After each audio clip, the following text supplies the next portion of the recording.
तो साथियों नमस्कार, कैसे हो आप लोग। आशा करता हूं आप सभी लोग स्वस्थ होंगे। आज आप सबों के लिए एक बेस्ट अपॉर्चुनिटी लेकर के आए हैं जो कि बिहार कोऑपरेटिव बैंक की तरफ से है। ठीक है, तो आप सभी के सामने ये जो ऑफिशियल वेबसाइट है Bihar state cooperative bank limited का, और यहाँ से आप सभी के लिए अच्छा एक मौका मिला है इसमें काम करने का।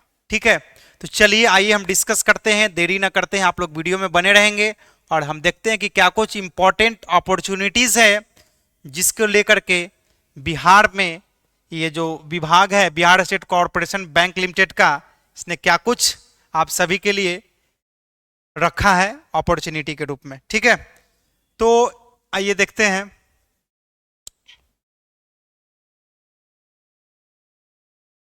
ये रहा आपका Bihar state cooperative bank limited, Ashok Rajpath, Patna. Recruitment of chief risk officers on contract basis. ठीक है, तो चीफ रिस्क ऑफिसर्स का यहाँ पे बहाली है, बहुत अच्छी बहाली है।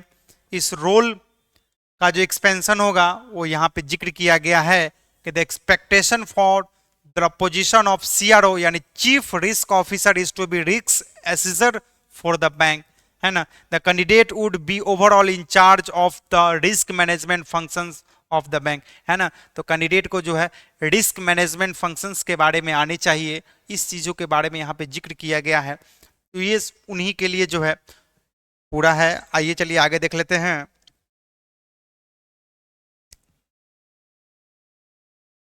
पोजीशंस आप समझ गए।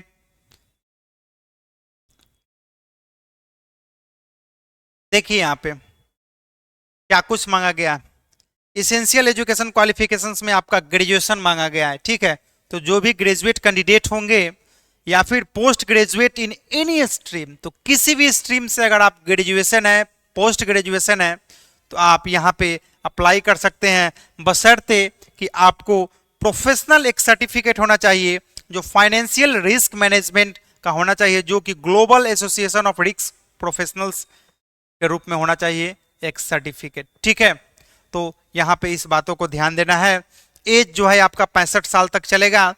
और रिपोर्टिंग रिलेशनशिप में कॉलम में यह कहा गया है कि the CRO shall report directly to the managing director. CRO जो होंगे वो डायरेक्ट किसको रिपोर्ट करेंगे? मैनेजिंग डायरेक्टर को या फिर चीफ एग्जीक्यूटिव ऑफिसर्स को, with reporting relation to the risk management committee RMC. ठीक है, तो ये बड़ी वैकेंसी है। ठीक है, और सीनियर कैंडिडेट के लिए है। और डिजायरेबल में कुछ रखा गया है, अगर आपके पास देखिए यहां पे एक और बात कही गई है, professional risk management certificate from PRMIA institute. अगर आपने प्रोफेशनल रिस्क मैनेजमेंट सर्टिफिकेट आप किए हुए हैं कहां से? पीआरएमआईए से, तो आप यहां पे एलिजिबल होंगे डायरेक्ट। ठीक है, तो इस चीज को ध्यान देना है। और उसके साथ अगर आपके पास ये कुछ डिजायरेबल चीजें हैं जिसमें अगर आप जैसे holding of chartered financial analyst charter awarded by CFA institute, अगर आपको सीएफए इंस्टीट्यूट की तरफ से इसके रिगार्डिंग अगर कुछ अवार्डेड दिया गया है तो आपको प्राथमिकता दिया जाएगा। या फिर डेजिग्नेटेड एज चार्टर्ड अकाउंटेंट, अगर आप सीए के रूप में कहीं काम किए हैं, institute of chartered accountant of India, India के किसी भी जगह पे उसके इक्विवेलेंट काम किए हुए हैं तो आपको मौका दिया जाएगा। या फिर अगर आप designated as a cost and management accountant by the institute of cost accountant of India और इक्विवेलेंट, है ना, तो ये कुछ डिजायरेबल है। वर्किंग एक्सपीरियंस की अगर बात करें तो कम से कम आपको 12 इयर्स का बैंकिंग एक्सपीरियंस होना चाहिए। ठीक है, फाइनेंस या फिर financial sector which at least 7 years.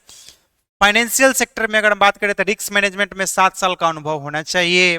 ठीक है, मिनिमम 3 साल का अनुभव आपको चीफ रिस्क ऑफिसर्स के रूप में, अगर आप चीफ रिस्क ऑफिसर्स ऑलरेडी रह चुके हैं तो आपको 3 साल का अनुभव होना चाहिए, है ना। या फिर head of risk credit and management of bank, है ना, तो उसका मैनेजमेंट ऑफ बैंक का यानी कि credit and management of bank का हेड होना चाहिए, है ना। तो वहां पे इस बात को कहा गया है। या फिर फाइनेंशियल इंस्टीट्यूशन में अगर आपने किया हुआ है, कुछ है एक्सपीरियंस, तो आप दे सकते हैं। जो वर्क इस तरीके का वर्क जो करेंगे उनके लिए यहाँ पे देखिए क्या बात कही, the candidate should possess work experience in the following areas. कौन कौन से areas? Hand on implementation of risk guideline, जितने भी रिस्क कुछ गाइडलाइंस हैं उसको अगर आप हैंडल करते हैं, उसका अगर आपको एक्सपीरियंस है तो आपको मौका दिया जाएगा। ये उन लोगों के लिए है, ठीक है। और nature and tenure of engagement, क्योंकि जैसा कि आपको पता है ये कॉन्ट्रैक्ट बेसिस है, तो यहाँ पे कहा है कि fix term engagement on contract basis for period 1 year, इसको बढ़ा करके 3 साल तक किया जा सकता है अगर आपका फर्दर अगर आपका अच्छा रहता है, अगर आपका अंडरस्टैंडिंग, अगर आपका इंप्रूवमेंट, आपका वर्किंग कल्चर अगर अच्छा रहता है। तो यहाँ पे क्या कहा गया है, on expiry of the term the engagement may further be extended on mutual consent basis as per requirement, यानी कि इसको 3 साल से बढ़ा करके और इसको बढ़ाया जा सकता है, ठीक है। रेम्युनेशन सैलरी के लिए जो है नेगोशिएबल है, आप लोग जाएंगे तभी वहां पे पता चलेगा, इस चीजों का यहाँ पे हाइड किया गया है। लोकेशन ऑफ पोजीशन, लोकेशन बता दिया गया है कि बिहार है। The candidate may assign to work as per the team and condition of the bank, ठीक है। लास्ट डेट ऑफ एप्लीकेशन 17 जनवरी 2025 है। Method of applying, candidate may required to send detail CV attaching copy, relevant qualifications, experience for the applied post, date of birth, recent color passport size photograph to the managing director, है ना।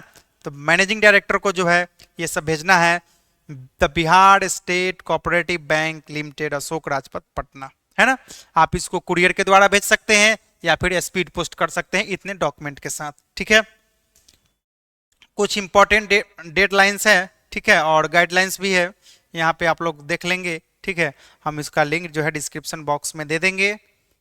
बाद बाकी कोई दिक्कत नहीं है, इस date को नहीं समझना है, ये डेट जो है बताया है लास्ट डेट एप्लीकेशन 7 जनवरी 2025, बट आप यहाँ पे आकर के देखेंगे तो आपको यहाँ पे डेट पता चल जाएगा कि डेट जो कैरियर सेक्शन में जैसे ही आएंगे, ठीक है,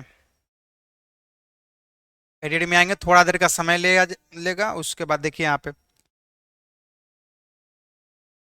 ये देखिए यही वैकेंसी है आपका, ठीक है। Regarding application of chief risk officer on contract basis, जिसके लिए लास्ट डेट आपका 15 फरवरी 2025 है, यानी डेट को बढ़ा दिया गया, ठीक है। तो आप लोग अप्लाई करेंगे, अप्लाई करने के लिए तो आपको प्रोसेस पता ही है, क्या मैंने बताया, डायरेक्ट उसको स्पीड पोस्ट और मेल करना है, सारा डॉक्यूमेंट लगा देंगे जो भी एलिजिबिलिटी क्राइटेरिया है, ठीक है।